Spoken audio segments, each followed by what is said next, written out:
présente, Régis Esther. Je suis responsable de l'atelier génie thermique au centre hospitalier de Saint-Nazaire. En deux mots, le centre hospitalier de Saint-Nazaire est un projet qui n'est pas si vieux que ça, qui n'a que 4 ans.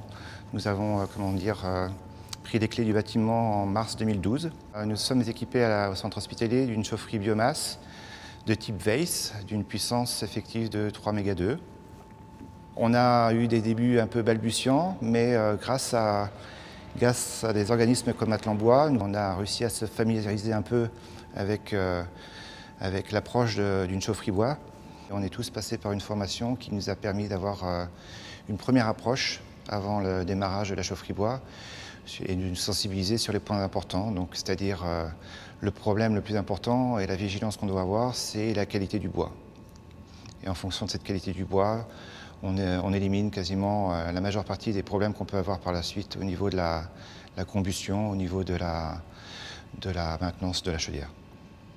Il faut savoir que notre chaufferie bois assume 100% de la demande en période de chauffe jusqu'à 0 degré dehors. À 0 degré dehors, on a en règle générale une livraison jour de camions. À la réception de ce bois, deux choses importantes. L'aspect visuel du bois, qui doit respecter notre cahier des charges, et la mesure du taux d'hygrométrie. Le taux d'hygrométrie forcément est source d'ennui pour l'exploitant parce que des variations peuvent être très importantes. Donc notre contrat à la base est très bien stipulé pour avoir une plage de fonctionnement qui correspond à la chaudière Weiss.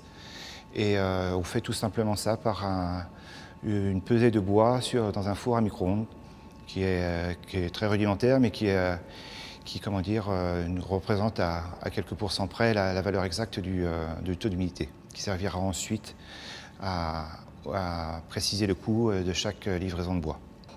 Par rapport à une chaufferie gaz, ça nécessite effectivement un peu plus de temps de maintenance. Le but pour optimiser au mieux, c'est de se reporter sur les manuels des constructeurs, pour apporter la plus grande maintenance préventive possible et éviter tout ce qui est curatif derrière. Donc on a toujours à portée de main un cahier des charges avec toutes les maintenances à faire. Nous avons aussi un carnet de chaufferie qui représente scrupuleusement les recommandations des constructeurs. Et ça, c'est une visite quotidienne d'1 heure en règle générale.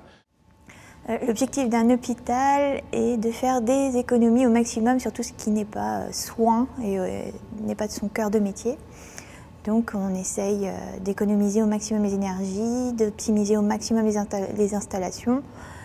Et du coup, on compare les saisons de chauffe avec les degrés jour unifiés pour vérifier si on s'améliore bien. Donc on a pu voir entre 2014 et 2016 que le nombre de kilowattheures par DGU avait chuté significativement, ce qui veut dire qu'on maîtrise de plus en plus notre installation. Et on a pu voir aussi avec ces courbes-là que plus le nombre de DGU est important, donc plus il fait froid, plus les installations de chauffage sont performantes. Les chaudières bois produisent un rendement plus intéressant quand il fait froid. Alors à l'hôpital, on est sorti des tarifs réglementés de vente du gaz. Donc je suis mensuellement les prédictions du PEG Nord qui nous alimente. Et je vois mois par mois avec Régis la différence entre le kilowattheure produit gaz et le produit bois. Donc celui du bois ne change pas vu qu'on a un tarif fixe à l'année. Par contre, comme celui du gaz varie tous les mois, on ajuste en fonction et on voit à partir de quand on peut démarrer la chaudière bois et si c'est nécessaire de l'arrêter un petit peu plus tôt que prévu ou pas.